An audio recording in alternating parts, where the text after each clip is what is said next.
الرحمن الرحیم نحمده ونصلی علی رسولہ الکریم اما بعد السلام علیکم ورحمۃ اللہ وبرکاتہ۔ ادارہ اصلاح البنات کاماریڈی کی جانب سے نورانی قاعدہ آن لائن تجوید کورس شروع کیا جا رہا ہے۔ مدرسے کے ناظم صاحب حضرت مفتی محمد عرفان زمزم قاسمی صاحب کے زیر نگرانی میں اللہ تعالیٰ اس کو بے انتہا قبول فرمائیں، لوگوں کے لیے سننے، سیکھنے، مشق کرنے کا ذریعہ بنائیں،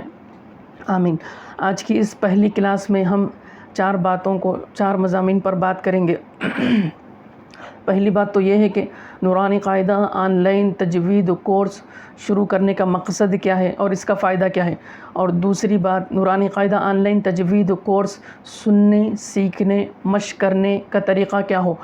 تیسری بات تجوید کس کو کہتے ہیں، اور چوتھی بات ہے تجوید کی اہمیت اور ضرورت کیا ہے، اور تجوید سے نہ پڑھنے پر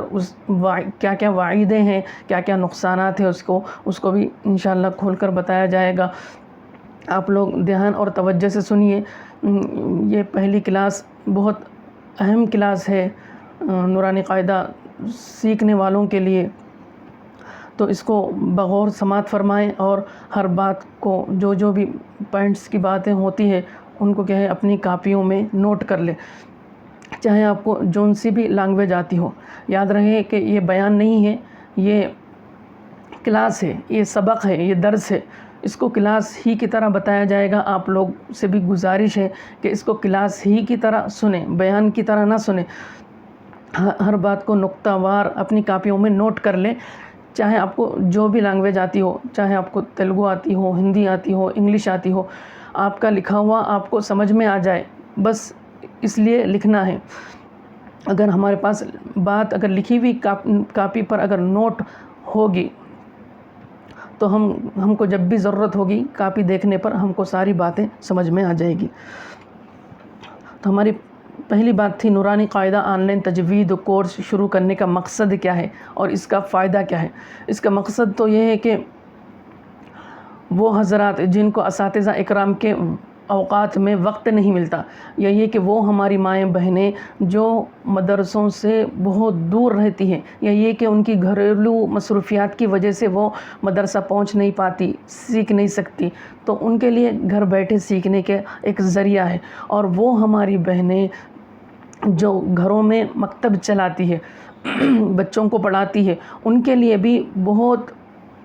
فائدہ مند ثابت ہوگا، اس لیے کہ اس کے اندر نہ صرف پڑھنے کا طریقہ بلکہ پڑھانے کے طریقے کو بھی صاف صاف بتایا جائے گا کہ کیسے بچوں کو سمجھانا اور پڑھانا ہے۔ تو وہ ان حفاظ اکرام کے لیے بھی یہ بہتر ذریعہ ثابت ہو سکتا ہے جو نورانی تجوید کو آن لائن سیکھنے کی کوشش کرتے رہتے ہیں۔ اب بات رہی اس کے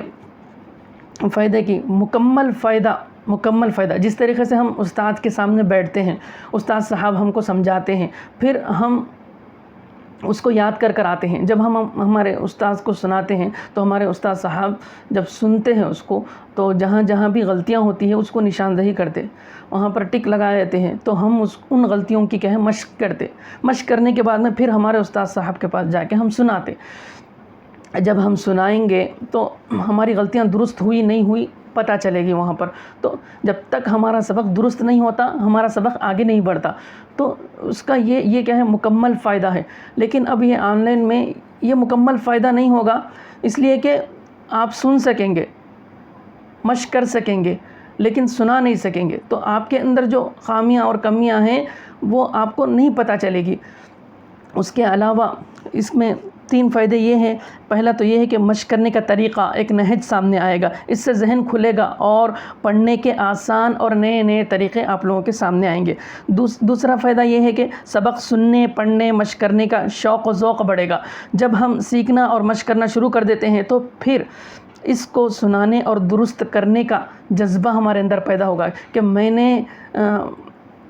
نے اس کو سنا ہے، اس کو سیکھا ہے، میں نے اس پر مشق کی ہے، تو اب ہمارے اندر یہ شوق پیدا ہوگا کہ آیا میں صحیح پڑھ رہا یا نہیں، آیا میں صحیح پڑھ رہی یا نہیں، ہمارے اندر یہ شوق اور جذبہ پیدا ہوگا۔ اس سے ہم کیا کریں گے، ہمارے اطراف میں جو بھی تجوید کو جاننے والے ہیں ان کے پاس ہم جائیں گے اور ان کو ہم سنائیں گے کہ ہمارے غلطیوں کو ہم معلوم کر سکیں. تو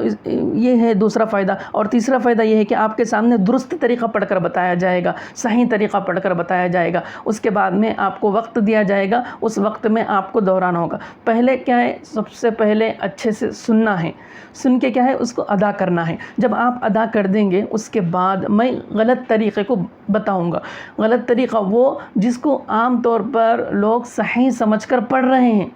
صحیح سمجھ کر پڑھ رہے ہیں، حالانکہ وہ غلط ہے. تو غلطی کو بھی پڑھ کر بتاؤں گا اور صحیح اور درست طریقہ کیا ہے وہ بھی پڑھ کر بتاؤں گا. تو یہ دو طریقوں کو پڑھ کے بتانے سے آپ لوگوں کو فرق کرنے میں آسانی ہوگی کہ صحیح طریقہ کیا ہے اور غلط طریقہ کیا ہے. اس کا تیسرا